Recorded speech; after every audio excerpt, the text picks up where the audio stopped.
పాఠ్య పుస్తకాల్లో తప్పులకు బాధ్యులైన ఎస్సీఈఆర్టీ అడిషనల్ డైరెక్టర్ శ్రీనివాసాచారి మరో అడిషనల్ డైరెక్టర్ రాధారెడ్డిలను బదిలీలు చేసింది సర్కార్. శ్రీనివాసాచారిని మోడల్ స్కూల్స్ అసిస్టెంట్ డైరెక్టర్గా, రాధారెడ్డిని సమగ్ర శిక్ష తెలంగాణ ప్రోగ్రాం అసిస్టెంట్ డైరెక్టర్గా నియమించింది. ఇటీవల బడిబాటలో భాగంగా విద్యార్థులకు పంపిణీ చేసిన పాఠ్య పుస్తకాల్లోని ముందు మాటలో మాజీ సీఎం, మంత్రుల పేర్లు ఉండడంపై సర్వత్రా విమర్శలు వచ్చాయి. పాఠ్య పుస్తకాల్లో తప్పులకు బాధ్యులైన ఎస్సీఈఆర్టీ అడిషనల్ డైరెక్టర్ శ్రీనివాసాచారి మరో అడిషనల్ డైరెక్టర్ రాధారెడ్డిలను బదిలీ చేసింది సర్కార్.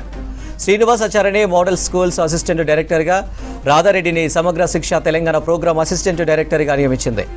ఇటీవల బడిబాటలో భాగంగా విద్యార్థులకు పంపిణీ చేసిన పాఠ్య పుస్తకాల్లోని ముందు మాటలో మాజీ సీఎం, మంత్రుల పేర్లు ఉండడంపై సర్వత్రా విమర్శలు వచ్చాయి.